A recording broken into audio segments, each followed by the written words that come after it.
Welcome to my channel, The Mind Cure, an audiobook by Christian D. Larson. Lesson 1. The Cure for Nerviosism. It is a well-known fact that a considerable majority of the people in this country are addicted more or less to nervousness in one or more of its many forms. And as nervousness is the direct cause of all mental ills, and the indirect cause of a great many physical, organic, as well as functional ills, there are few things that would be more important than that of finding a method through which the health of the nerves could be assured. Finding a cure for this disease has always been a problem. Medicine, as a rule, is of little use, and the various forms of other therapeutic systems reach only a limited number. Therefore, the discovery of a remedy that could reach all cases, or nearly all cases, would easily be considered one of the most remarkable discoveries of the age. We may safely assert that when people learn to keep the nervous system in order, there will be very few, if any, cases of insanity, and physical illness will be reduced by at least one-half.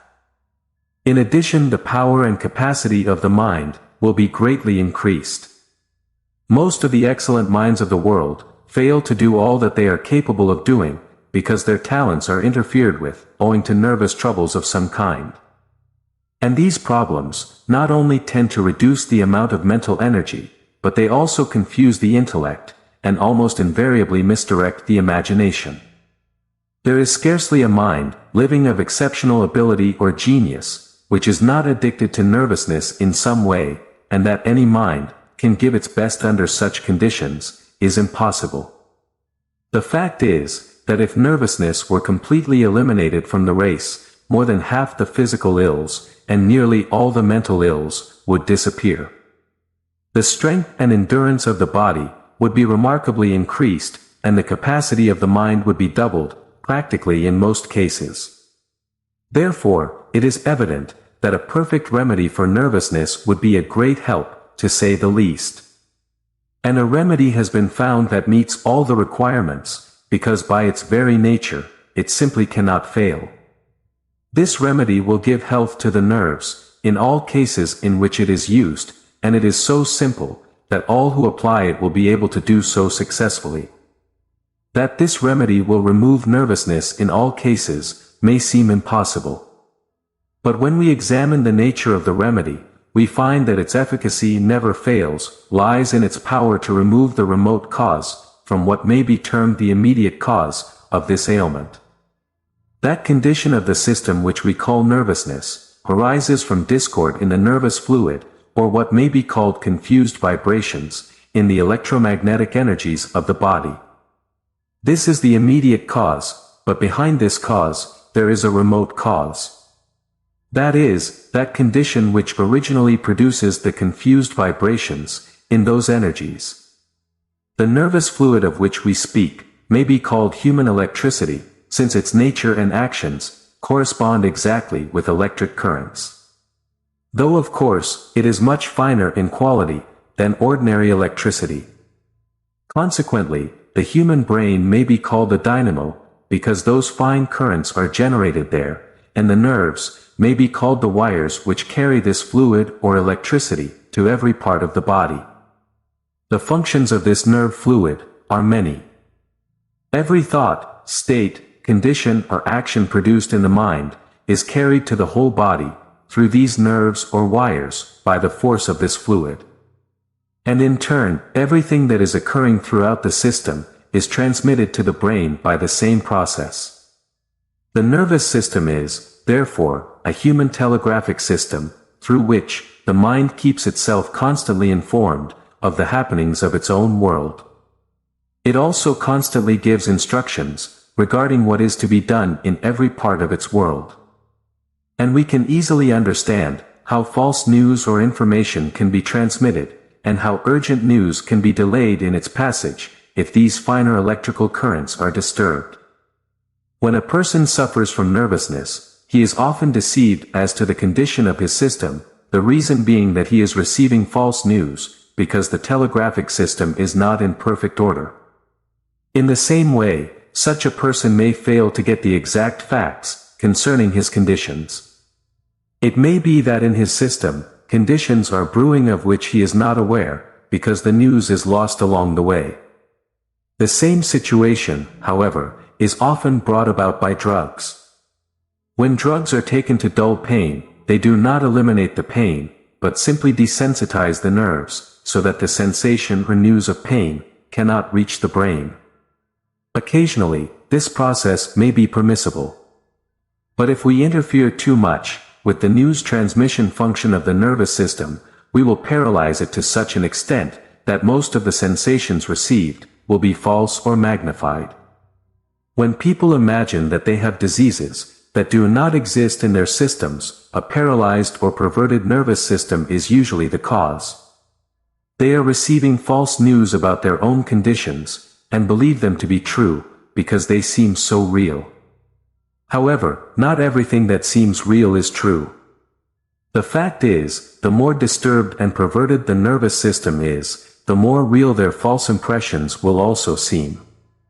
And the reason is that a disturbed nervous system is abnormally sensitive. Lesson 2.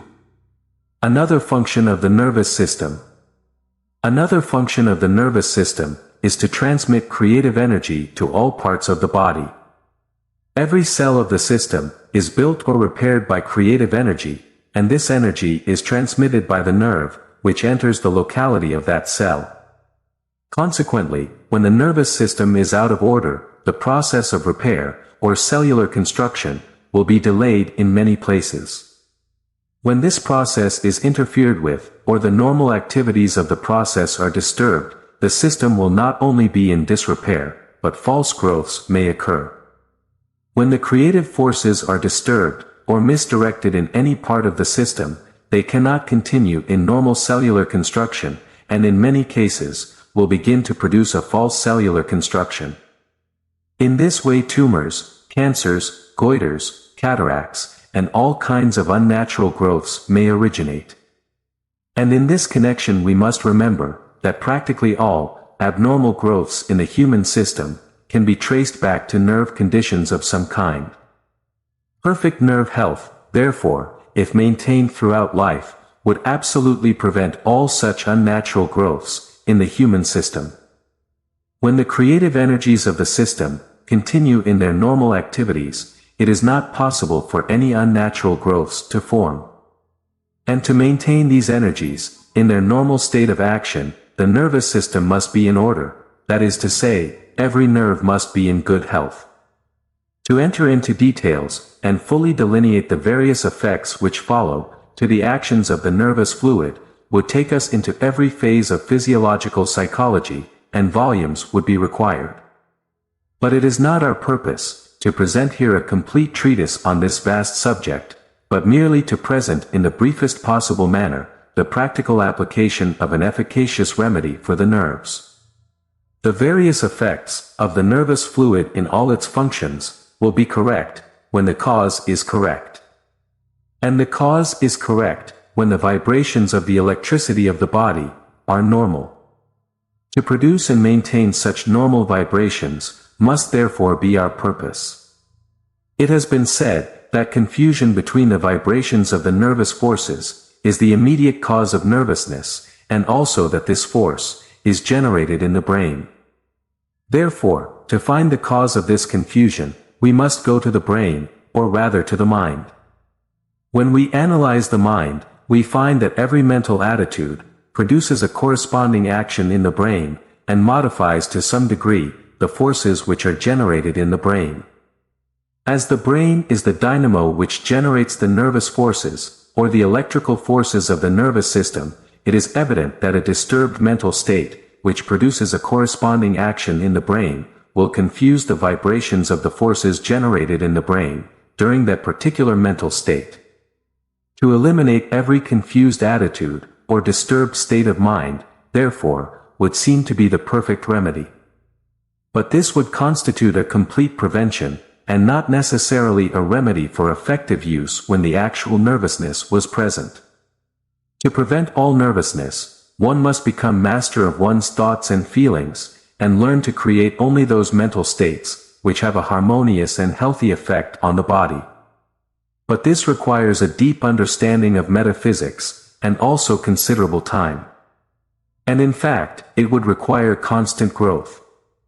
Moreover, many of the disturbing mental states are in the subconscious, and cannot be eliminated until the whole mentality is renewed. Renewing and perfecting, both the subconscious and conscious mind, should be the constant purpose of every person. But while he is changing his mind, his thought and his life, he must have some method, to emancipate himself from those conditions, the adverse causes of which, have not been eliminated.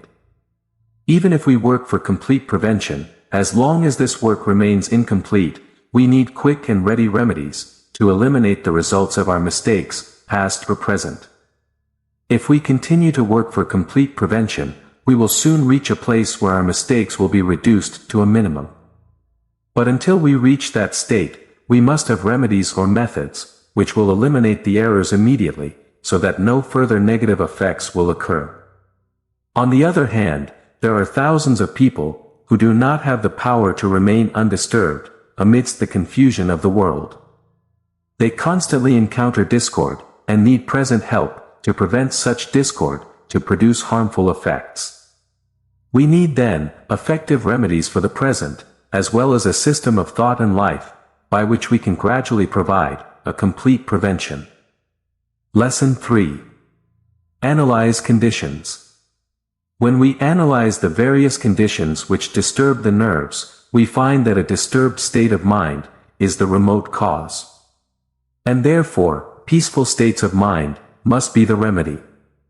Disturbed states of mind will affect the electrical energies generated in the brain, and as these energies follow the nerves throughout the system, the whole system will be in discord accordingly.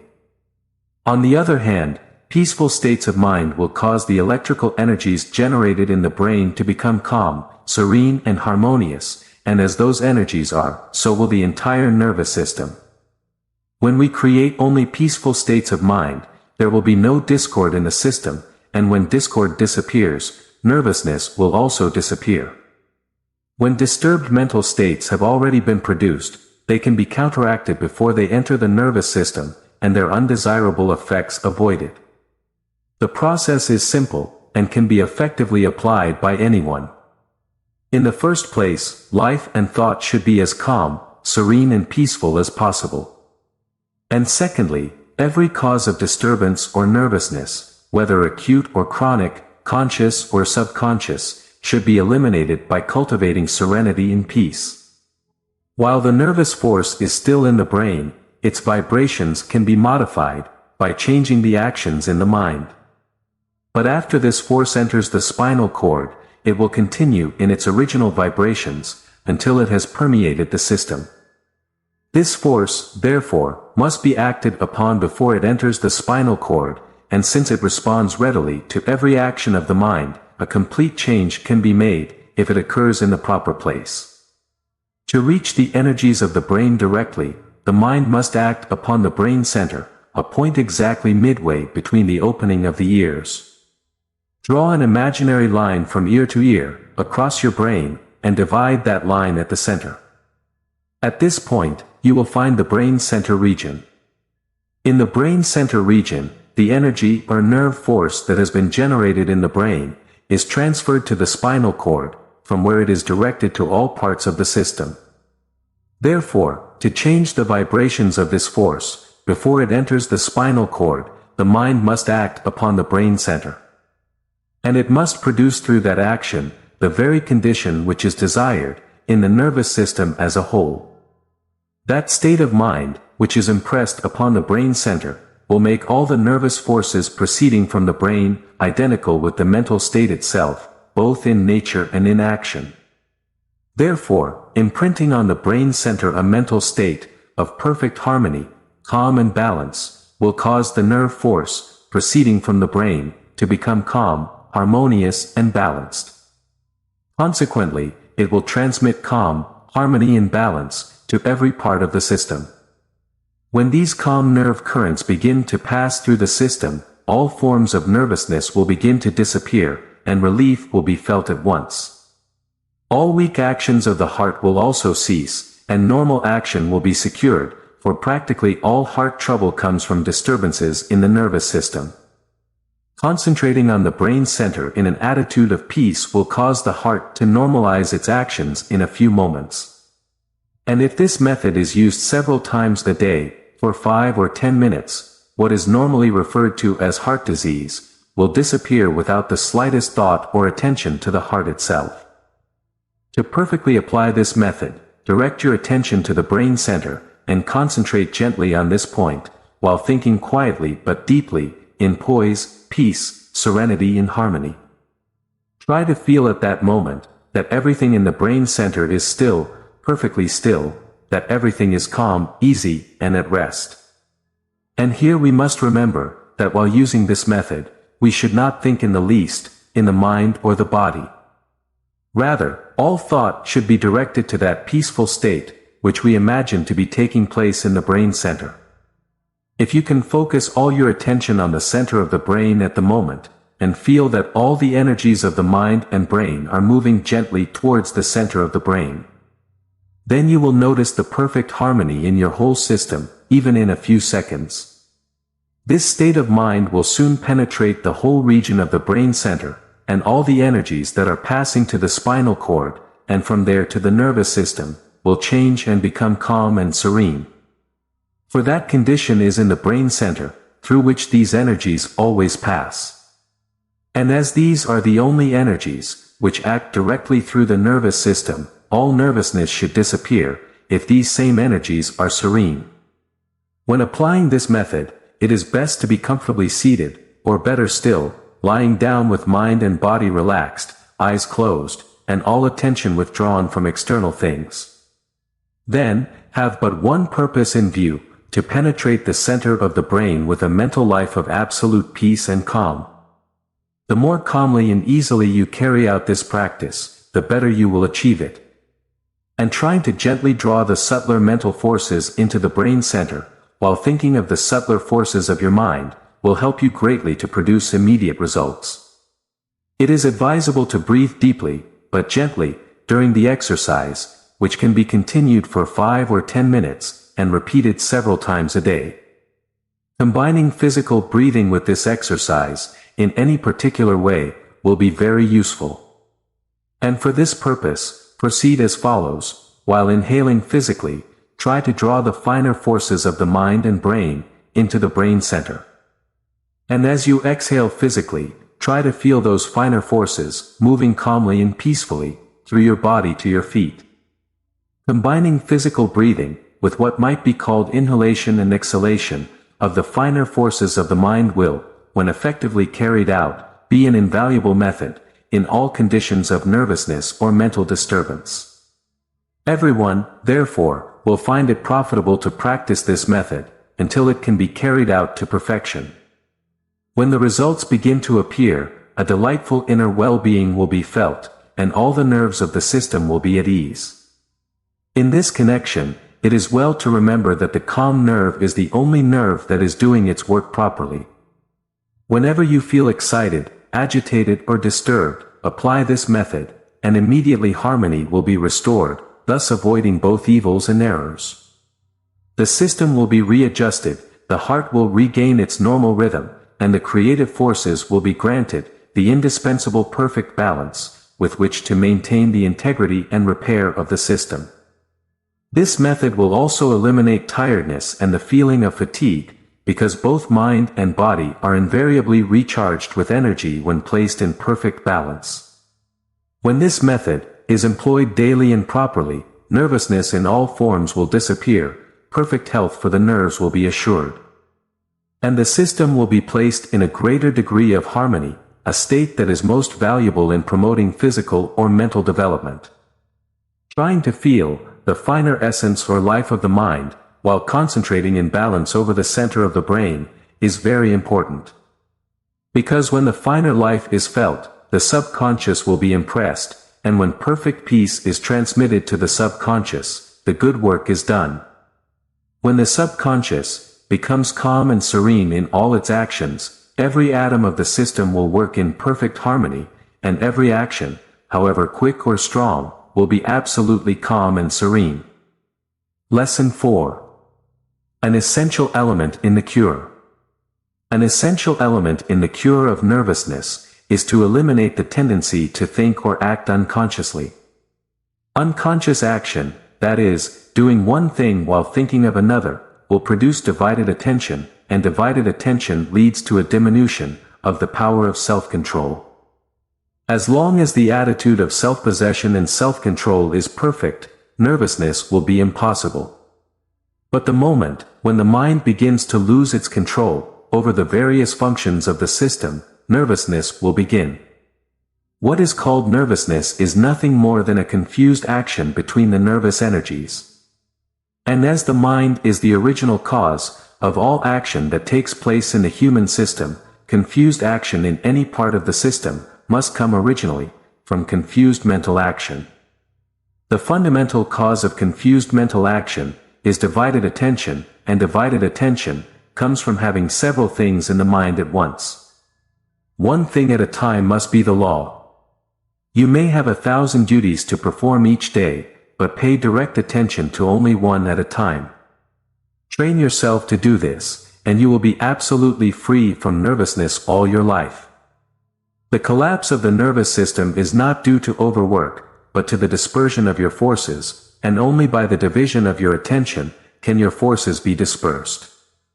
The division of attention, however, can occur in several ways. Trying to do too many things at once is one cause, living a complex life is another cause, though the main cause is usually found in the imprudent use of the imagination. Most do not know how to apply the imagination in a constructive way, so their actions are, as a rule, disorderly. The result is confused mental action, which is then followed by confused actions among the nervous forces. The same thing happens in forms of life and thought, in which the imagination is carried, as it were, into all sorts of abnormal states, through excitement, or various forms of mental intoxication. The result is mental confusion, and when the forces of the mind are agitated, the forces of the nerves do the same. Because the nervous system is directly connected with the brain in general, as well as with each individual action, which takes place in the brain. When the energy of the system is exhausted, all functions of the body or mind, including the imagination, are incapacitated to some extent in their effort to continue normal actions. The result is abnormal or confused action, which may be followed, some kind of illness or nervous breakdown, but the original cause of the lack of energy in the system is not always physical. Physical dissipation, burning the candle at both ends, will reduce the energy of the body. And there is also mental dissipation, some of the main elements of which are anger, worry, excitement, mental depression, despondency, reckless thinking and reckless imagination. So you can waste energy, both physically and mentally, but all wasteful action comes originally from the mind, because the body can do nothing unless the mind originates the action. To eliminate the cause of nervousness, two factors must be taken into account. First, the vital energy of the system must be kept full and strong at all times. When the vitality is insufficient, normal action becomes impossible. To cease normal action is to begin abnormal action. Abnormal action leads to confused action, and confused action leads to nervousness. Secondly, mental disorder in all its forms must be completely eliminated, and this is accomplished by eliminating the habit of dividing attention. In short, to eliminate the cause of nervousness, train yourself to give your full attention to whatever you are thinking or doing now, and think and live in such a way that your system is full of energy at all times.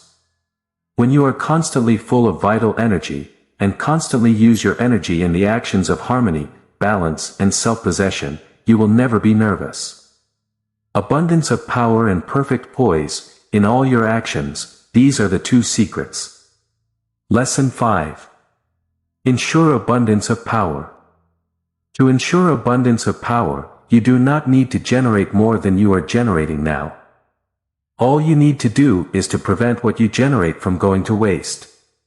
In short, learn to use all your current energy to completely avoid all waste. Energy that is wasted is lost, but energy that is used produces increase. The energy we use today will reappear tomorrow in the system. For all that is properly used is like a seed sown in rich soil, it will reproduce, and not only reappear with the original amount, but with more. The first essential, in the proper use of the power we possess, is to have some definite purpose in view, for every thought and action, and to give to that purpose our whole attention. When we think, we must do so with a purpose, and think of only one thing at a time. In this way, all the power of our thought is put to work, and none of it is wasted. In this connection, it is well to remember, and to repeat once more, that fatigue comes from the waste of energy, never from the energy that is put to work. The energy that is put to work reproduces itself, therefore, there can be no loss of energy, and it is only when energy is lost that fatigue can be felt in the system. When you work, do not think about the next step, or try to plan the next step, while the work of the first step is being completed. Take special moments to draw up new plans. In this way you will not only make the best plans, but you will avoid dividing your attention or confusing your mind. Don't let your head run faster than your feet, and don't live mentally in the future, while working in the present. Where the body lives, so must the mind, and the energies of both must work together, in building the life of the present moment. When you read, do not go to the second paragraph before you have finished the first, and do not skim an article with the intention of getting the gist of it, in 1/10 of the time that it takes to read it. The habit of skimming through things is one of the worst mental habits in the world, and should be completely eliminated. We may think we gain time by skimming through things, but we lose energy and power, as well as mental brilliance, and in the end it is all loss, and no gain. Avoid the same mistake in your life. Don't try to get everything there is in life, by rushing through it. Most, however, are addicted to this habit, but it leads directly to nervousness, and is the direct cause of more than 90% of the nervous breakdowns that occur. Meanwhile, this same habit brings much destruction, depression and unhappiness. Learn to live in the present. Make plans for the future, during special moments selected for that purpose, but absolutely refuse to live in the future. Refuse to do today in your mind, what you expect to do tomorrow in reality. Thousands of people have this habit. Consequently, their minds are almost always confused, while they continually scatter their forces. If you are going to take a trip tomorrow, make your plans today, but don't make that trip a score of times in your mind today. Or if you are going to undertake something special tomorrow, prepare well today, but do not mentally go through the details of that work today. Prepare the bricks for tomorrow's building, but don't put the bricks today in your mind. Never do today with your mind what you are going to do tomorrow with your hands. Do not live in your mind in the present, the experiences you went through in the past, or the experience you expect to go through in the future. That practice will disperse your forces, and divide your attention. The result will be confused mental action, which will be followed by confused nervous action. This practice will also diminish your power of concentration, and without concentration, we can accomplish nothing. Peaceful contemplation, however, of past joys or expected future joys, will produce nothing but good effects, provided we do nothing else, while indulging in such contemplation. In fact, dedicating special moments to such contemplation every day will be beneficial. No matter what we are thinking about, during our free moments, whether in the past, in the present or in the future, as long as the thought is pleasant, and the attention is not divided. Therefore, to prevent or permanently cure nervousness, we should always keep these two things in mind, avoid divided attention, and keep the energy of the system from being depleted. In other words, live and think in such a way, that your system is brimming with energy at all times, and give your full attention now, to whatever you may be thinking or doing now. Lesson 6. The following exercises or methods. The following exercises or methods may be employed most profitably, both in the prevention and cure of nervousness. And if they are faithfully followed, the most perfect results will be obtained. Place yourself in an attitude of calmness for a few minutes, several times a day. See how calm you can be in mind and body during those moments, and see how fully you can realize the deep stillness of your whole nature. If you adopt the practice of being deeply quiet for a few minutes several times a day, you can completely stop any tendency to nervousness. In addition, these moments will serve to recover your system, and you will be able to do more and better work for any length of time. During these quiet moments, relax your mind and body completely. Let go of every muscle and every thought. Be still, and think only of how pleasant it is to be perfectly still. Try to increase and deepen your awareness of harmony. Think of the real meaning of harmony, at frequent intervals, and try to feel inwardly that real harmony. In other words, get into the habit of focusing your attention on the idea of harmony itself, in order that its system may enter into life itself, or the soul of perfect harmony. You will soon begin to feel more harmonious, because we always tend to develop in us every state or condition, to which we give constant thought and attention. Visualize yourself mentally calm. Whenever you think of yourself, think that you are calm, that you are master of yourself. Every mental image you form of yourself should appear in an attitude of calm. And whenever you think that you are in any position in which you expect to be, imagine yourself calm and serene, while you are in that position. In this way you produce a tendency to calm, and every day you are more and more serene and self-possessed, until you are placed in that masterful attitude, which is at once profoundly peaceful and immensely strong. Every time you feel deeply, proceed immediately to feel at peace. Thus you imprint peace, harmony and calm on the subconscious mind, and the more you imprint peace on the subconscious, the more peaceful you will feel in all your inner nature. The undercurrents of your life will become harmonious and serene in their actions. You will feel peaceful and calm within, in the depths of your real life and thought. And it is the man who feels peaceful and serene, in the depths of his inner nature, who also feels the greatest power of his inner nature. Such a man is strong and dominant. Such a man has real willpower. Such a man has full possession of himself, of all that is in him, and he has not only gained the power to be well, but the power to do worthwhile things. Always remember the great law: the deeper your consciousness of peace, the greater will be your possession of power. Refuse to be sensitive. Never say or think that you are sensitive. When you are about to feel hurt, tell yourself that you can bear it all, and make up your mind to make things right in that sense. Don't be offended by anything. Refuse to lower yourself to the petty position of feeling insulted, and refuse to accept any form of indignity which may be directed at you. Respect your nervous system too much to feel bad about anything anyone says or does to you. And have too much common sense to waste energy on problems, when you know that the same energy, well spent, could put an end to all your problems. Never obsess mentally with anything that is unpleasant. To do so is to rob your nervous system of life. To reflect on misfortune, problems or losses, is to steal energy and life to the nerves and organs of your body. All to keep alive the ugly and distressing memories that those misfortunes have imprinted in your mind. When you do this, you are simply starving your nervous system, in order to perpetuate the existence of mental monsters. The result will be nervousness, then nervous breakdowns, and in many cases, loss of mind or life. But all this can be easily avoided. Absolutely refuse to remember the unpleasantness of the past, or to dwell on the dark side of anything that may exist in the present.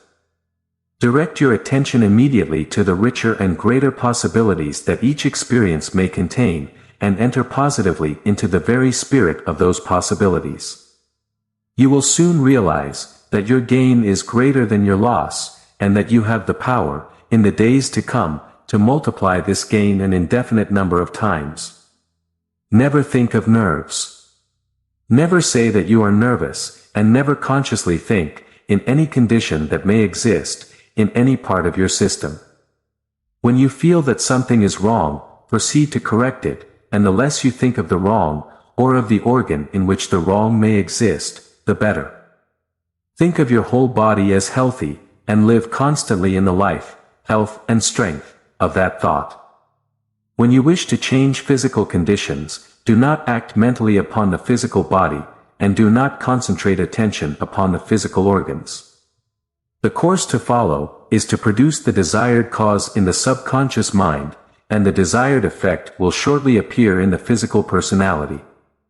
Do not permit for a moment any form of nervous mental attitude.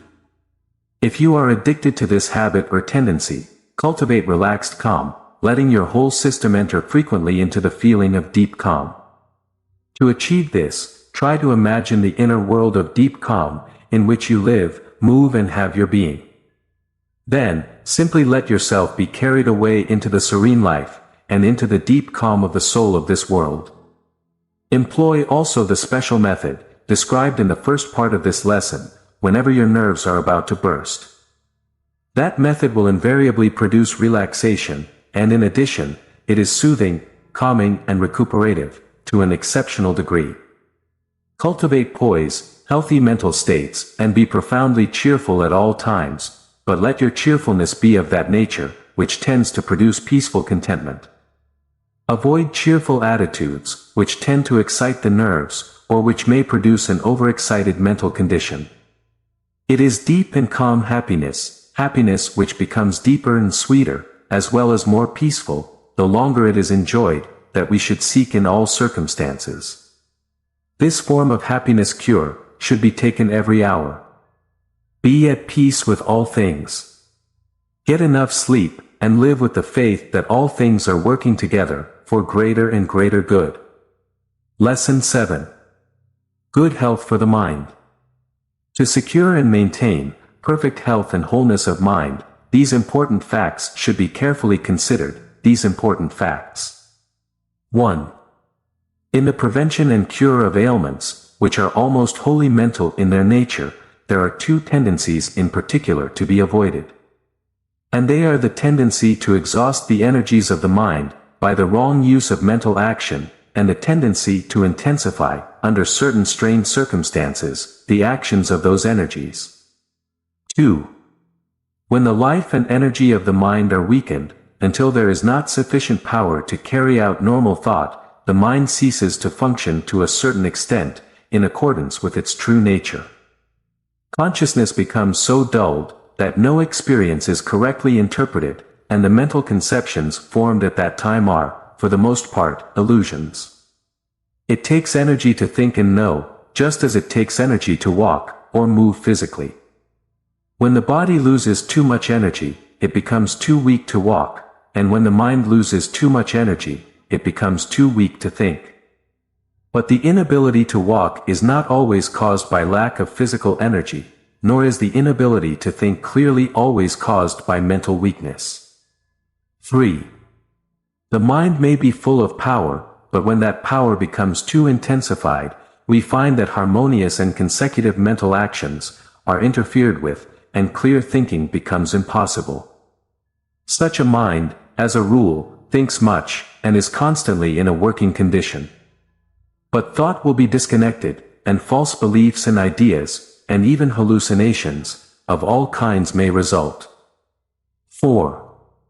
A careful study of evils of a mental nature shows clearly that when conditions of overwork and overwork are avoided, the mind never becomes abnormal, unbalanced, or disturbed. Conditions of overwork, however, do not come only from excessive mental exertion, but may also come from worry, depression, grief, fear, anxiety, and the like. These mental states deplete mental forces, spending energy on destructive thoughts, while ordinary mental work consumes energy in performing what can be useful. Occasionally, a person can work the mind so intensely that too much energy is consumed, and in such cases we may have mental problems, which come directly from overwork. But such cases are very rare, since the greatest number come from worry and anxiety. 1 hour of worry will consume more mental energy than 10 hours of constant brain work, and the same is true of fear, grief, depression, and other similar erroneous mental states. Usually, it is the worry that accompanies work, which makes a person feel exhausted after work, and there are few who do not worry about something while working.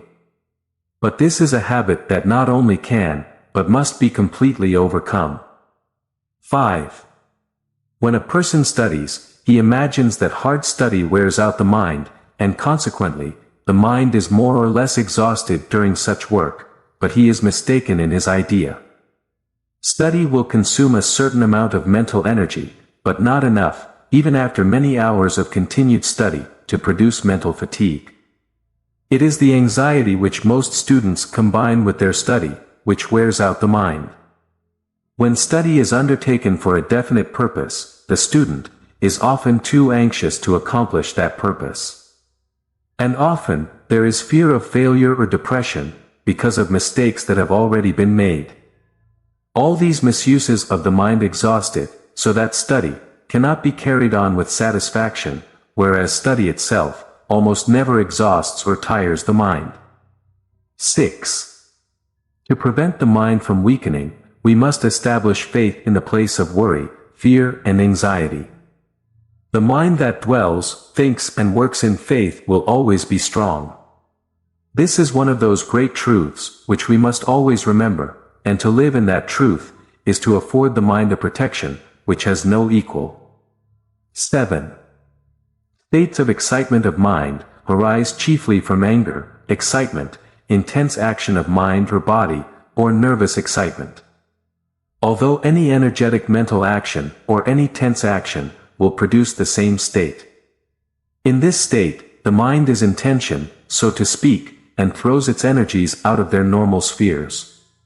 Hence, they are diverted and finally lost, but on their way to complete loss, they usually produce all kinds of illusions. And this explains the fact that a mind which is not in harmony with itself often produces illusions along several lines, without being conscious of it. 8. When the mind dwells too long on an isolated subject, or is forced too long in one direction, a similar condition is produced, and mental equilibrium is lost. In this condition, one part of the mind will overwork, while the other parts become practically inactive. So the overworked part will be unable to think clearly, due to its exhausted or intensified condition. While the inactive parts will be unable to think clearly, due to their state of inactivity. The result will be that the various mental states produced at that time will be erroneous, and erroneous states invariably lead to ill health, both of mind and body. 9. To avoid the tendency to apply the mind too much in one direction, everyone should make it a habit to engage in what may be called mental variety. That is, there should be change of mental action, mental work, and interest at frequent intervals. This practice is very important when the system is more or less nervous. During such conditions the sensitiveness is very acute, and every impression deeply formed will tend to carry the mind along any line which may be indicated by that impression. At such times, therefore, the tendency to make the mind act in one direction only is very marked, and should be entirely avoided at the outset. Whenever a tendency is felt to move exclusively in one mental direction, the attention should be directed at once to something else, so as to call into action the other parts of the mind. For usually, the mind will return to healthy action when all its parts are activated. It is a splendid practice, in this connection, to study all kinds of subjects that have value, in addition to whatever may occupy one's attention in one's vocation.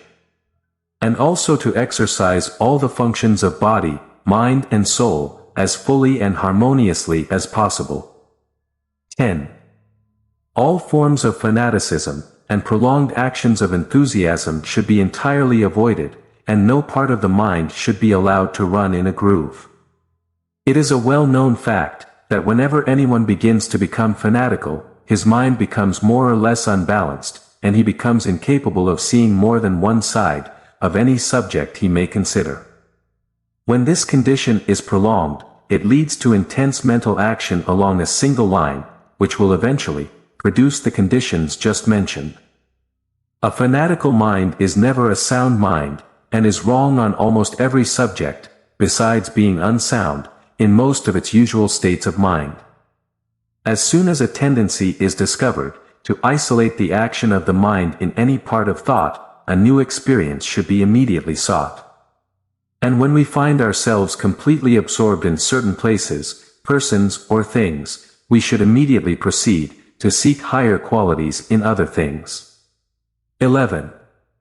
To avoid labored or overexcited states of mind, it is necessary to cultivate perfect poise. Therefore, all who have a tendency to use the mind in such ways should immediately proceed to acquire poise. In a few minutes, or even in much less time, the normal action of mind and body will be perfectly restored, and a great deal of energy will be added, both to physical and mental action. 12. The mind should never allow itself to fall into any of the depressive states of feeling, as such a tendency leads invariably to mental ill health. To overcome this tendency, a cheerful disposition should be cultivated, and the habit of fixing the attention on the greater, the better, the superior, and the ideal in all things. This must become a permanent factor in all lines of thought. The fact that joy and upward mental attitudes add much power, both to mind and body, is important. And it is well to remember in this regard, that a cheerful, optimistic and upward state of mind can become so strong, that no experience we encounter will be able to depress or discourage us.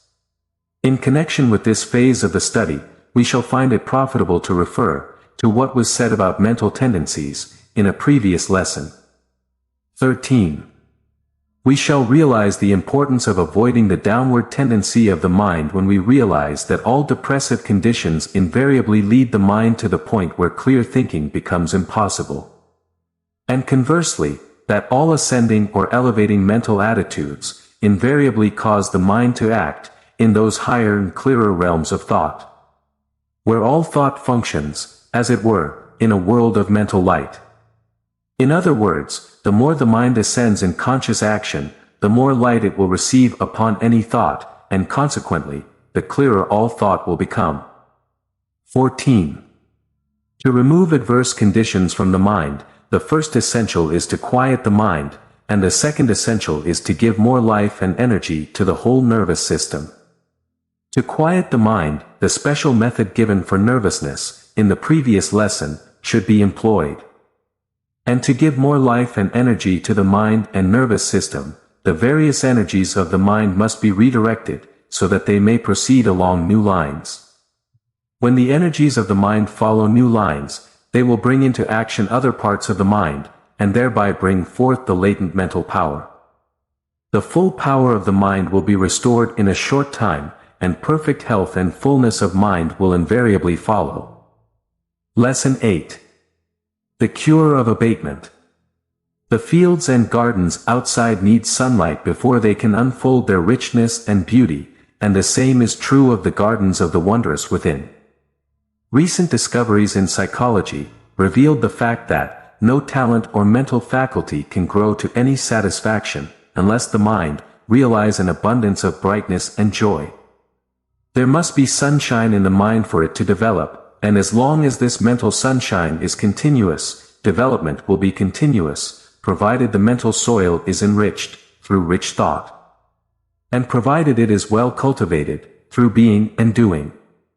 Rich thought, however, is not beyond the reach of the average mind, nor is the effort to be and do lacking among the majority. But the art of living continuously, in a world of mental sunshine, is lacking almost everywhere. It is a lack that must be supplied, before we can become and realize ourselves as we should. Being happy is profitable. This is one of the new thoughts of the new age, and it will prove to be a great thought to all who receive it in the right frame of mind. Cultivating joy is as necessary as cultivating skill and ability. Therefore, the prevention or cure of despondency is as important as the prevention or cure of any physical disease. A despondent mind is a sick mind, and a sick mind is more of a hindrance to human welfare than a sick body. For this reason, no one can afford to live on any other side than the sunny side. All other sides mean sickness, failure, and premature death. If the aim in life is progress, growth, advancement, and perpetual increase, we must eliminate despondency in all its phases, and establish in its place a state of perpetual joy. Happiness is the normal state of mind. When your mind is in perfect health, it is always happy. In fact, a healthy mind can only be happy. Therefore, when you are not happy, your mind is sick and needs attention. And it needs attention, first, because a sick mind can produce diseases, both moral and physical, and second, because a sick mind cannot do its work properly. Thousands of cases of intemperance and delinquency can be attributed to sick or disappointed minds. And tens of thousands of failures had their beginnings in the same way. Overcoming despondency, therefore, and all phases of unhappiness, is a matter of the utmost importance. When we study the subject closely, we find that there are two kinds of despondency, each of which has its own causes, and requires its own special remedies. The first of these will require little attention, as it can hardly be called a mental ailment, being rather a symptom of disordered thoughts and mistaken views.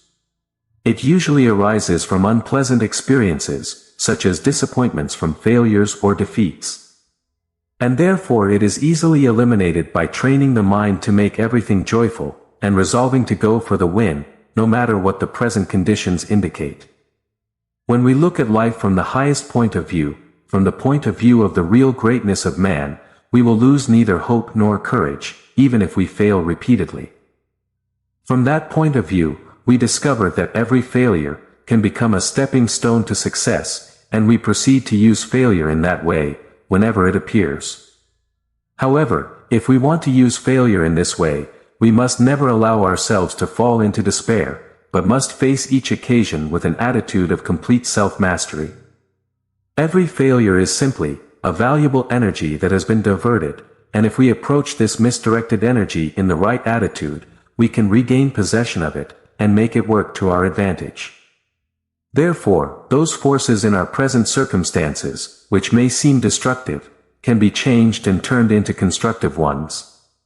The reason is simple. If we can change the direction of our forces or circumstances, by wrong action, we can also change the direction of those forces, by right action. And thus make those forces work according to our purpose and plan. So when failure comes, we must not give up in despair, but joyfully and masterfully gather the scattered forces, and redirect them towards building a greater success than we ever knew. The man who knows that his possibilities are unlimited, will never give up in the face of defeat, and therefore, will never be discouraged. He knows that he will win sooner or later, if he continues as he has begun. And he also knows that every great difficulty he overcomes invariably means added power to the victor. Such a mind can never be disappointed, even if it loses and fails in many places. It knows that it holds destiny in its hands, and that it will inevitably achieve whatever it sets its mind to. When we understand the metaphysical laws, we know that we cannot afford to be disappointed, at any time, no matter how bad things may seem to be going. For the fact is that if we continue to be joyful, hopeful, and full of faith, we are in that attitude whereby we can apply our powers and talents successfully to make all things go well. Consequently, the despondency that comes from failure or defeat can be easily overcome or prevented by looking at life from a higher point of view. When we know our possibilities, and constantly learn to master and control our destiny, we do not mind setbacks. They are but temporary, and under the hand of the knowing mind, they will soon give way to order, advancement, and greater achievements. Therefore, we can pass this form of despondency without further consideration, knowing that the mind that understands its powers will never again be saddened or depressed by defeat. Lesson 9. The second form of despondency. The second form of despondency is really a mental disease, and should be treated as such. It is produced in various ways, and sometimes arises from the conditions mentioned above. As a rule, however, it originates in other ways. They have chronic despondency, people who have everything the heart can desire, and who never knew disappointment or defeat. Sometimes, this form of despondency is called melancholy, and is the main cause of madness. Here it is well to remember, that never can a mind go mad which is always happy, a great truth which should be well considered and thoroughly applied, under all circumstances. The chief causes of chronic despondency are the following. First, exhaustion of nervous force or mental vitality. Second, misdirection of the emotions. Third, disturbance of the main nerve centers, especially the solar plexus, and fourth, disorder of physical activities. The first cause is easily prevented, and conditions arising from this cause can be eliminated by very simple methods. Generally, sufficient vitality is generated in the human system to supply all needs, and unless this vitality is misused, there will be no exhaustion of mind or body. But discord, worry, anger, fear and similar mental states tend to waste vital energy, and consequently may produce exhaustion. Regular work, however, will never produce this condition, since it has been conclusively demonstrated that work alone never exhausts the vital forces of the human system. Despondency due to depletion of vitality comes suddenly, as a rule, and even when everything in life seems to lead to harmony and joy. In such circumstances, the experience is mysterious. You cannot find a definite cause. Everything seems to be fine in your world, but you feel bad, and conditions can last for hours. The temptation to seek remedies among stimulants is very strong at such times, and it is a well-known fact that nervous exhaustion has been the original cause of many lives gone wrong through the liquor habit. However, instead of looking for artificial remedies, we should look for the cause and try to eliminate it directly. When you feel exhausted, so to speak, in mind or body, you may know that the cause is low vitality.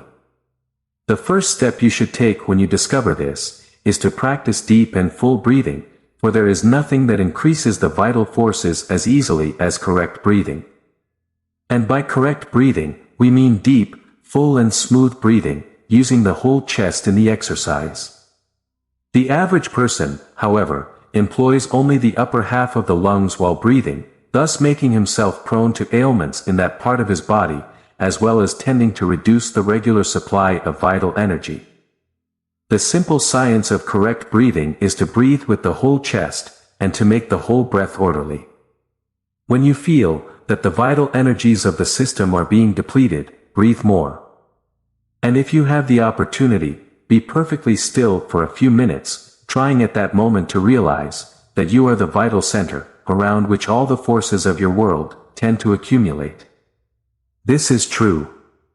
You are a vital center of all the elements and forces of your world. And when you focus your attention on yourself as the vital center of life, you begin to accumulate more life, until you are actually filled with more energy than you have ever felt before. To stay in this attitude for a few moments is to recharge your system, and instead of feeling depressed, you will soon begin to feel happier and better than you have for a long time. When you focus on yourself as a living center, keep yourself in perfect poise, realizing that you live and move and have your being in an infinite sea of life. Then gently accumulate all the energy you can appropriate, and remain silent for a few minutes, in that attitude. The results will far exceed your expectations. A number of states of despondency are produced by misdirected emotions, and the main cause of this is found in the practice of entertaining desires that cannot be realized in the present moment. When energies accumulate, in certain parts of the human system, where they cannot be employed at that moment, the effect is always disturbing and depressing, on the nervous system. And this, in turn, causes mental dejection. That is, whenever unused forces accumulate anywhere, they tend to aggravate the nerves in that region of the mind or body, and this disturbance perverts the feelings and emotions. As long as there is a strong tendency to express energy of any kind in any direction, a great deal of energy will move in that direction, and if denied expression, it will accumulate. And this accumulation will produce abnormal conditions in that part of the mind or body, the reaction to which always produces an unpleasant feeling in the mind. To avoid this, we must learn to cherish only those desires that can be realized in the present moment, and also learn to transmute our energies, so that all that energy, which cannot be used in certain functions at that moment, can be attracted to other functions, in which more energy can be used to advantage. We should never allow the existence of a desire that cannot be fulfilled at that moment. When such desires arise, we should immediately direct our attention to something else. This detour of attention will tend to attract the energy related to that desire to other parts of the system where it can be put to practical use. In this regard, some examples will be valuable. If you cannot honestly satisfy your desire for elegant clothes, change that desire, and desire instead a beautiful soul. If you cannot satisfy your desire for rich food, train yourself to desire rich thoughts instead. If at present, you cannot fulfill your desire for physical offspring, divert your attention to the mind, and cultivate great talents instead. There are numerous similar illustrations, which support this idea. Those who apply this concept will find that it is simple to prevent the physical and mental imbalances that can arise in the system when our energies do not flow through the original channels. By gaining more precise control over the energies of our system, we can direct them to whatever organ, function, or faculty we need to strengthen at any given time. As this understanding takes root strongly, we will notice that the simple desire to direct our energy towards a specific part of the mind or body, where the action is taking place. It will result in all the excess energy in the system flowing directly to that place without delay. Lesson 10. Another cause of misdirected emotion. Another cause of misdirected emotion is found in uncontrolled feelings. When we allow our feelings of joy to become what might be called hysterical ecstasy, or allow our enthusiasm to sweep us off our feet, we are heading for a great fall of mind. Despondency will follow. Every feeling and every joy must be kept in balance, and enthusiasm has its greatest power when it is perfectly controlled. That form of enthusiasm which runs away from people invariably produces abnormal states of mind, and this is something which we must do all we can to avoid. When a certain emotional state, through lack of control, goes so far in a certain direction, that it usurps all the attention of the mind, it will accumulate in that place more energy than can be used. This accumulation will depress the mind, because it becomes a burden, while those other parts of the mentality that have been exhausted, will experience a feeling of emptiness. And here you find the reason why you feel as if you have no strength, no capacity, and no ambition, every time you feel depressed. When we never rejoice or get overly excited, when we never allow the existence of desires, which can never be satisfied, and when we never allow that any feeling goes beyond our control, then we will completely avoid any depression, which may arise from the misuse of emotions. But if the despondency comes from any source, we can remedy it in a few minutes. Just by concentrating attention on the brain center, as indicated above in the remedy for nervousness, proceeding at that time to practice deep and full breathing. By these methods, we will restore balance in the nervous system, and at the same time increase the vital energy throughout the system. When we consider the forms of despondency that arise from a disturbed solar plexus, we are faced with a problem that sometimes seems mysterious. For many consider the solar plexus to be the link between the physical and metaphysical aspects of the human system.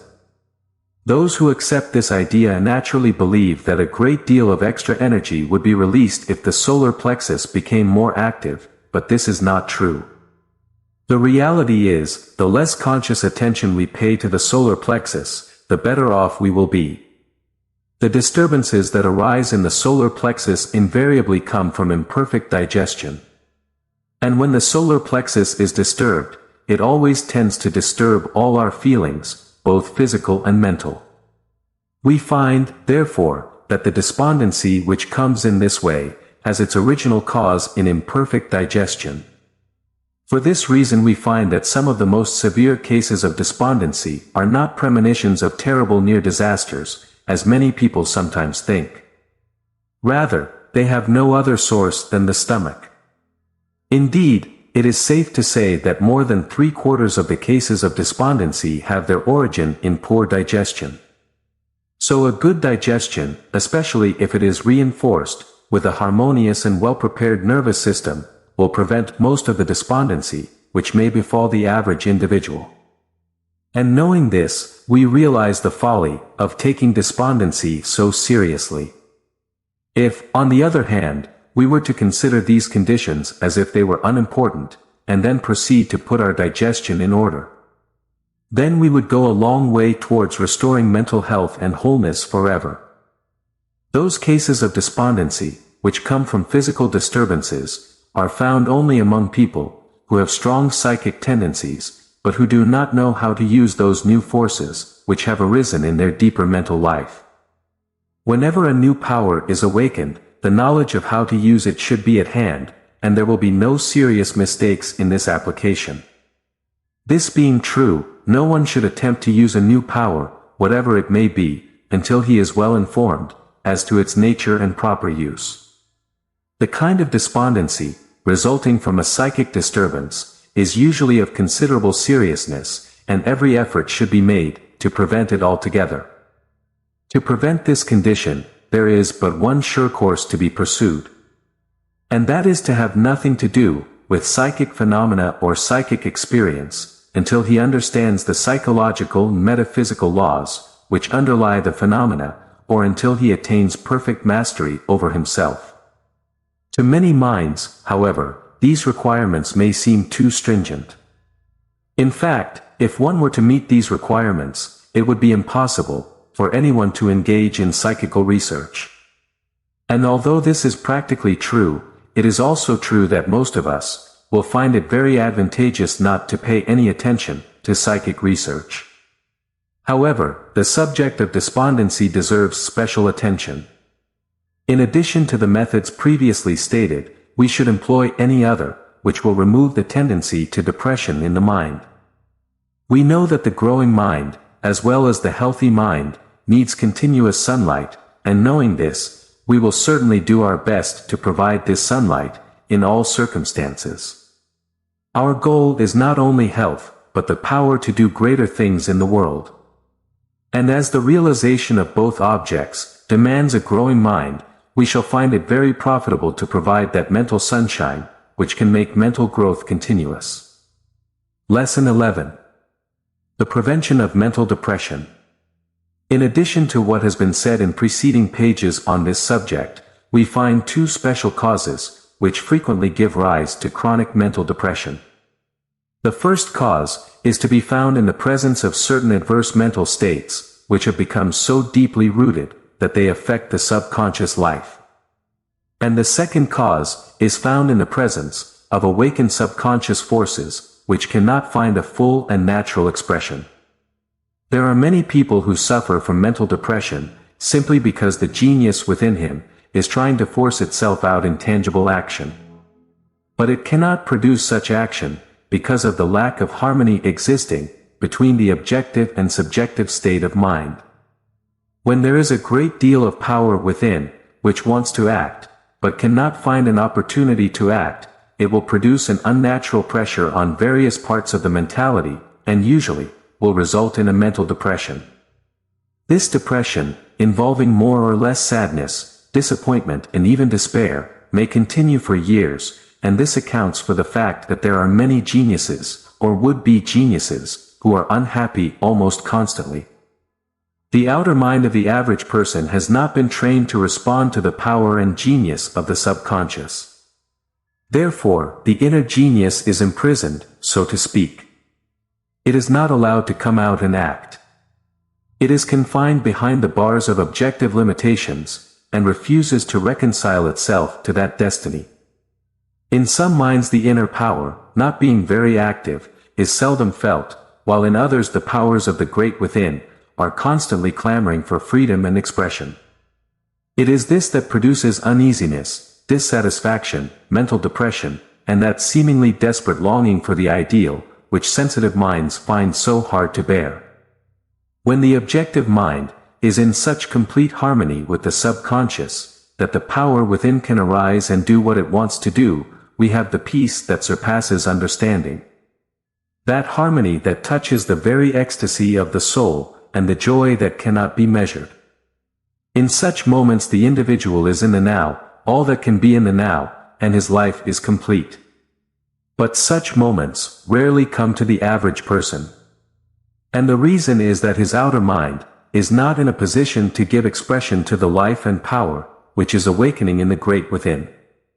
The average person is not trained to give expression to the genius within. He is simply trained to remember what others have said, and to imitate what others have done. Meanwhile, the inner genius is kept in prison, and in trying to gain freedom produces much confusion, much depression, many mistakes, and many moments of mental despair. Much of the unhappiness, which befalls most ambitious people, originates in these very conditions. The mental house is divided against itself. The inner mind wants to produce the greatness and joy of the fullness of life, while the outer mind wants to live a superficial life, and do only what the senses in their limitations may desire. The objective mind, however, was not created to act at odds with the subconscious. It is generations of unscientific training, which have given the outer mind this tendency, but there can be no true peace, no true greatness in the mind of man, until this tendency is removed. The two minds must work together, in harmony and for the same purpose. The objective mind must impress the subconscious, with its higher thoughts, aims, and desires. And it must respond perfectly, when the subconscious brings forth the power, with which those aims and desires can be fulfilled. The objective mind must always expect more and more power from the subconscious. And it must constantly keep itself in that receptive, calm and well-disposed attitude, which is so necessary for the full expression of the great inner power. To cultivate this attitude is to bring the two minds into harmony, and as the objective mind is daily directing the subconscious to produce more life, greater intelligence and greater power, this harmony will enable the subconscious to go forth and do what it has been commanded to do.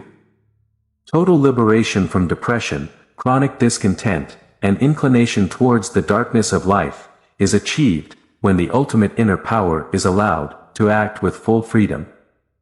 To bring the conscious and the subconscious into harmony is to give all inner power a chance to express itself, and relief will come at once. In addition, the whole personality will be recharged with new life, the body will become more vigorous, and the mind more brilliant. When chronic mental depression, stemming from adverse mental states, the remedy is to train the objective mind in exact scientific thinking. That is, the mind must live on the sunny side, on the constructive side, on the growth side, and every thought must be formed in the exact likeness of the highest ideals that can be created.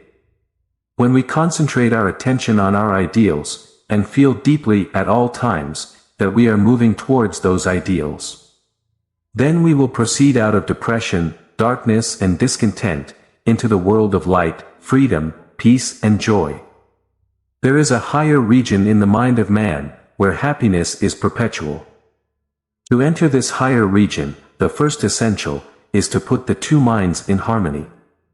And the second essential is to keep the gaze fixed on the heights of all that is true, all that is perfect, all that is lofty, all that is beautiful and all that is sublime. Lesson 12. Eliminate fear. As long as the tendency to fear exists, it is not possible for any mind to give its best. And since it is absolutely necessary for every mind to give its best in order to live a life of peace, health, freedom and fulfillment, we must proceed to eliminate fear completely. The true origin of all human ills can be traced to stunted growth, and we know that growth is stunted whenever we do not give our best. So, everything that hinders our best self must be eradicated, and there are many things that do that, but fear is one of the most prominent. It is possible to demonstrate that fear prevented more great innate minds from applying their greatness than all other adverse mental states combined.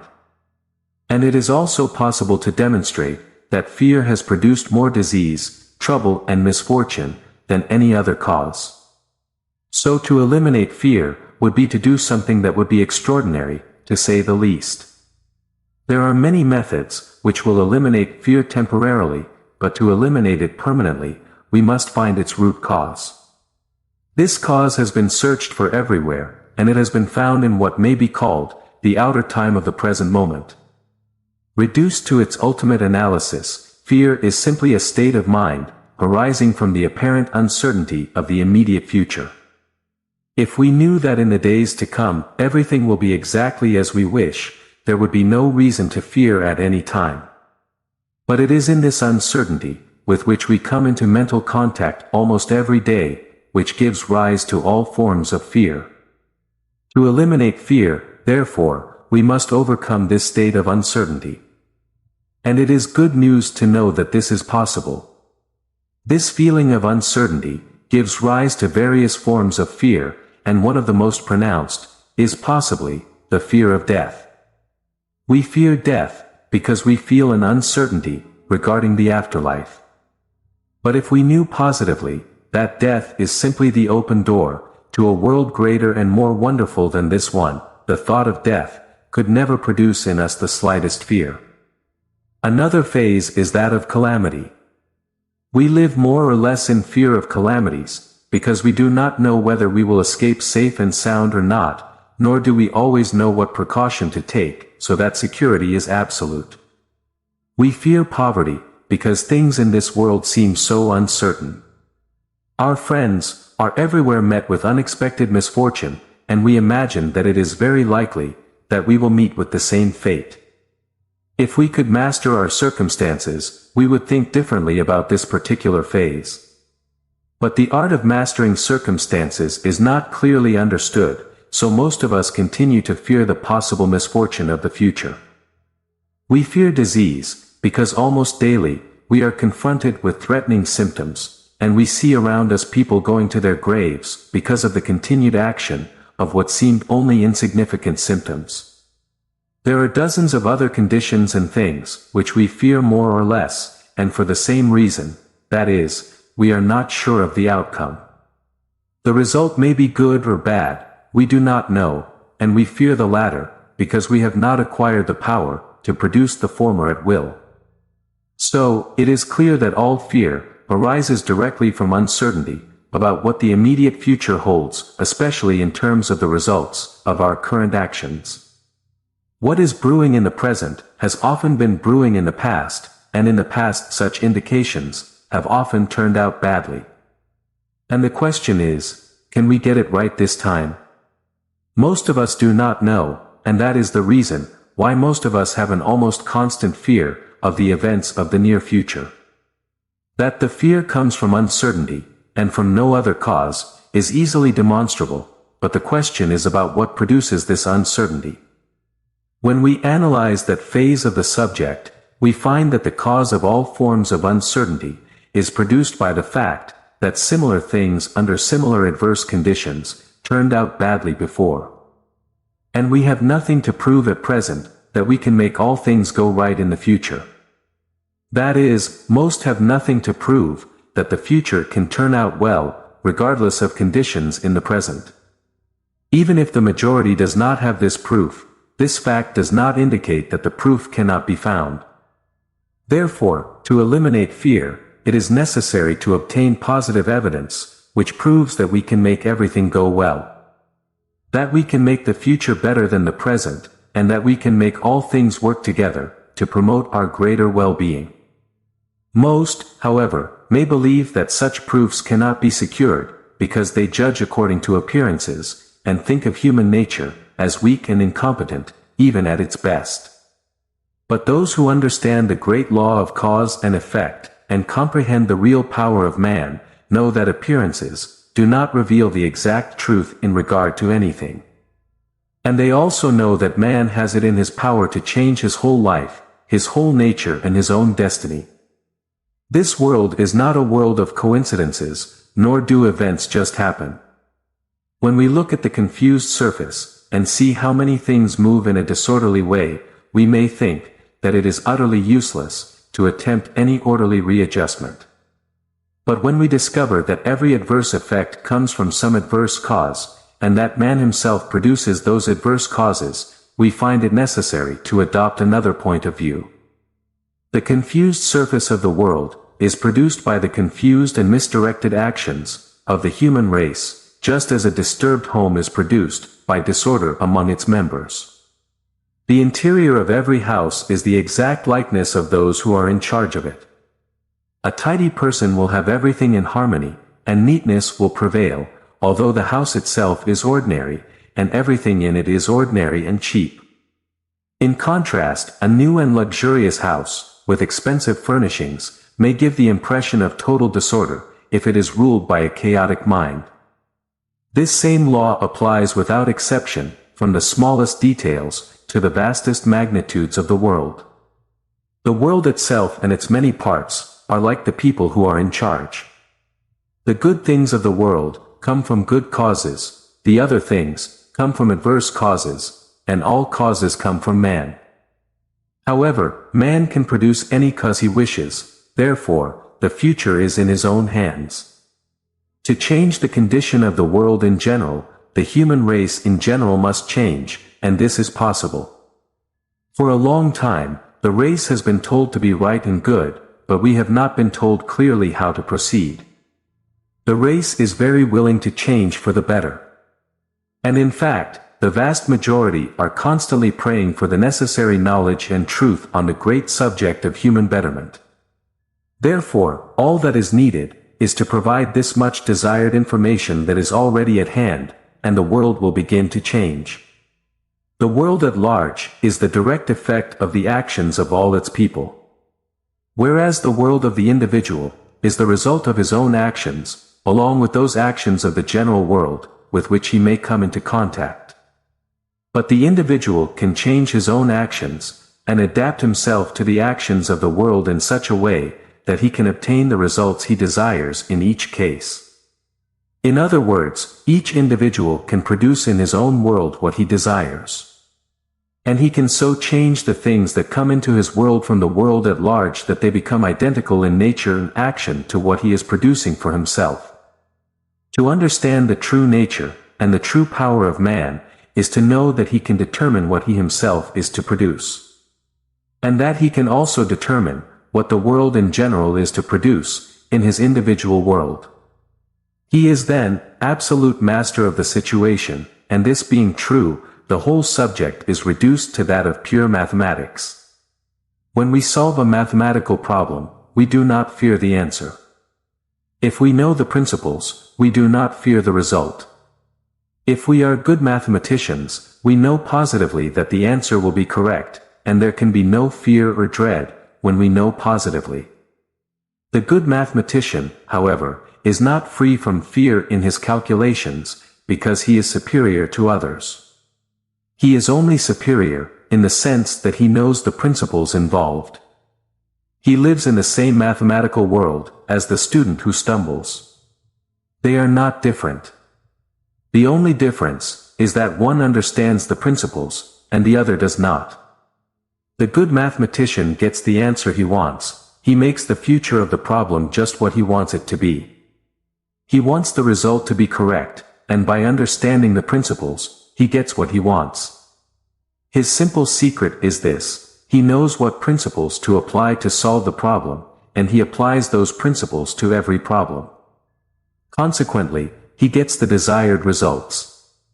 The problems we encounter in everyday life can be treated in the same way. They all have a mathematical basis, and if we correctly apply the principles of life, those problems can be solved, so that they produce the correct results in each case. Lesson 13. Be aware. When we know that the future is the direct result of the present, there can be no fear of the future, as long as we correctly apply the principles of life to whatever we are doing in the present. We must also remember that the man who lives constructively every day is building for himself a greater, better and more perfect future than his present. He is positively convinced that the result of his present efforts will be good, and will produce the greatest. For he knows that he is daily putting into action causes which are productive of better and greater things. That such a man can be afraid is simply impossible. There is no uncertainty in his mind, therefore there can be no fear in his mind. He has no fear of poverty, because every day he improves himself, every day he renders better service to the world, and the law is always, that the better our service, the better our reward. There may be occasional exceptions to this rule, but these exceptions are apparent, and are due to certain violations of the laws of life, which we do not see at the time. There are many who may be using certain principles correctly, and abusing other principles. The results in such cases will, therefore, be uncertain, and fear may arise, but when we apply all the principles, there can be no uncertainty or fear, for the result will be what we desire.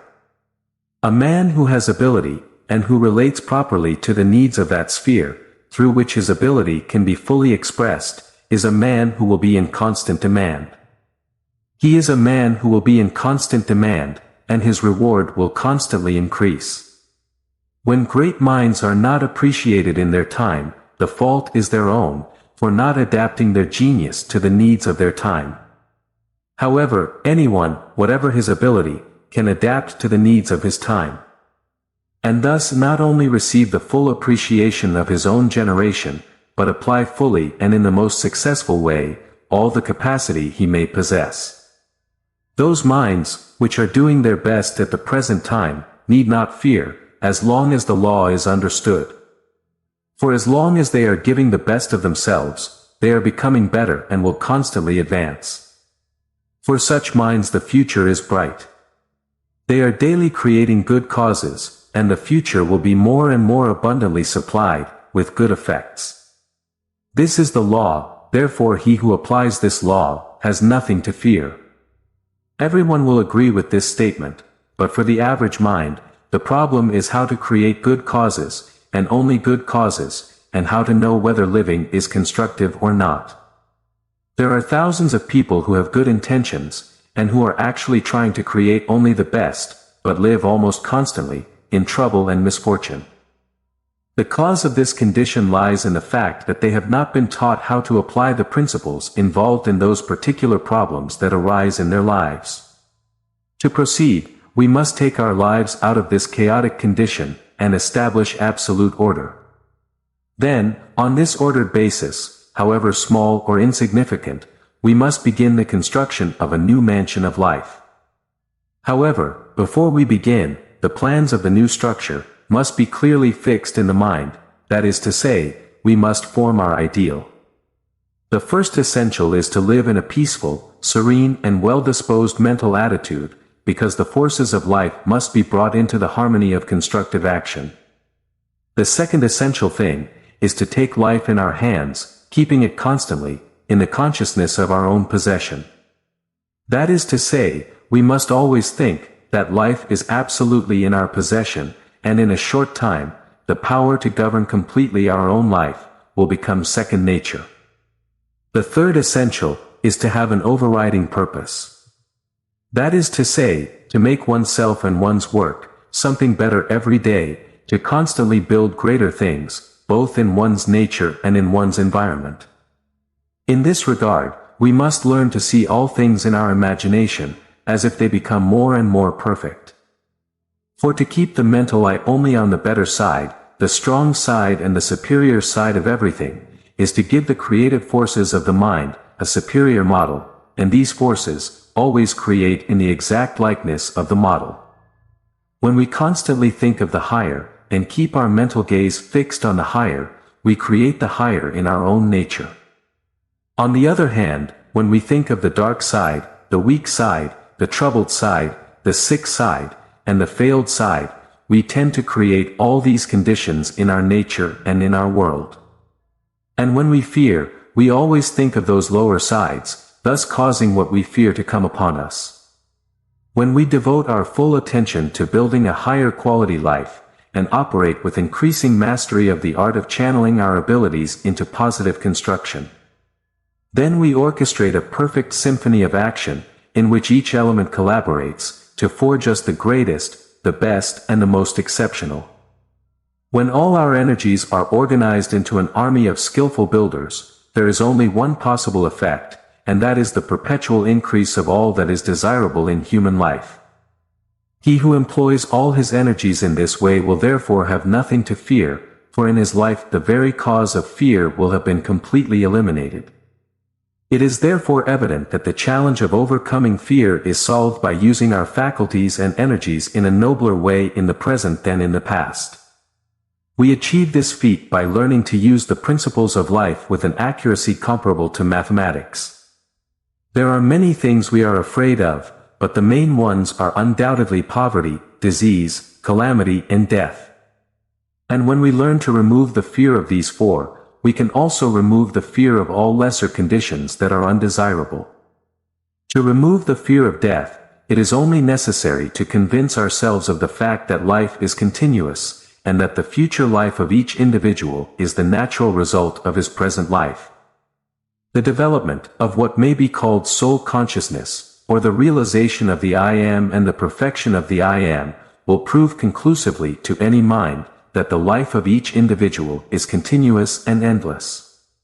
And indeed, to become conscious of the I Am, is to know that I Am and life are identical, and we know that life is indestructible. Add to this the great fact that you, the real you, constitute the I Am, and you have an exact basis upon which you can prove to yourself, by means of pure reason, that you will continue to live perpetually. Lesson 14.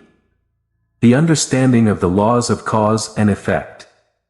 The understanding of the laws of cause and effect will demonstrate that you can create your own future and your own destiny, not only in the present sphere, but in the future spheres of existence. And that you can make your future existence as beautiful, wonderful, and magnificent as your imagination can imagine. The law is that he who lives nobly in the present is creating for himself a better future, both in this life and in the life to come. Therefore, he who applies the principles of that law, which simply means the principles of right living and right thinking, has nothing to fear, neither of death nor of the future. In fact, death for him will simply mean the doors ajar, to a world much richer, much better and much more beautiful than this one.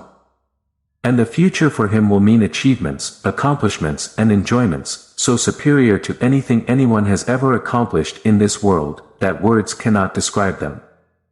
In this regard, it is interesting to know that those who do not fear death, always live the longest, the best, and the happiest lives on earth. And it is also a well-known fact, that those who know that they are doing their best in the present, do not fear to leave this planet at any time. They do not fear any change, because they know that any change must be a change for the better. These people have an inner conviction, based on the fact, that they are applying principles in their lives, that it will always go well for those who do well. And we know that such a conviction will eliminate fear completely. When we learn to live, we will lose all fear of death, because when we begin to really live, we will know that we will live a very long life, a very interesting life and a very beautiful life. And we will also know, that what is called death, is nothing more than an open door to an even more beautiful life, because a beautiful present, always produces a more beautiful future. What we have gained, we will receive and enjoy. This is the law, and therefore, he who lives in such a way that he gains much, will have much to receive and enjoy, in the days to come. When symptoms of illness appear, we know that we have violated some natural law. But if we understand life, we also know that pain is a good friend who comes to inform us that something needs to be readjusted. And if we proceed to straighten the matter out, which we can easily do, when we know how to think and live, there will be no illness. When we know how to eliminate all threatening symptoms at once, we will never fear disease.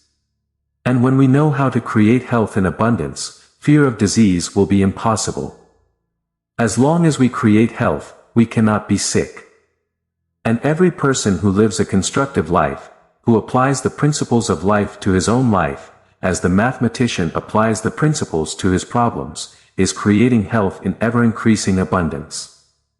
The fear of poverty will disappear when we learn that capacity and power can be developed more and more for an indefinite period.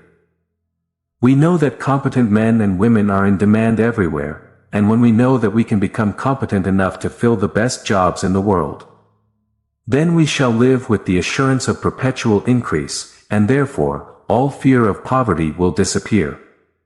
You can have no fear of poverty or loss when you know that your earning power is increasing every day, and that the demand for your services in the world is constantly growing. Eliminating the fear of calamities, accidents, catastrophes, and the like, may seem impossible, because it is believed that the individual cannot control the causes through which these things occur.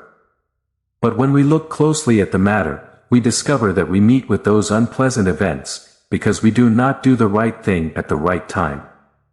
When we live according to the principles, we will learn more and more to do the right thing at the right time. And we will also develop those finer senses, as we grow in mind and soul, through which we can easily discern the course to follow in each case, and thus avoid what might not be pleasant. In this regard, we must remember that although we cannot control all the causes of calamities in the world, we can control ourselves so well that we can keep out of the way of the actions of those causes. In other words, we can avoid the path that leads to calamity, and take those paths that are always safe. When we apply the law of life in such a way that we constantly create the best, we will positively encounter more and more of the best. Consequently, there will be nothing to fear, because as long as we create only the best, we will also receive only the best in return. Thank you for embarking on this enlightening journey with the Mind Cure. May the wisdom you've gained empower you to embrace the full potential of your mind and lead a life filled with joy, purpose, and abundance. Remember, the power to transform your reality lies within you. Farewell, and may your path be illuminated by the light of your own inner wisdom.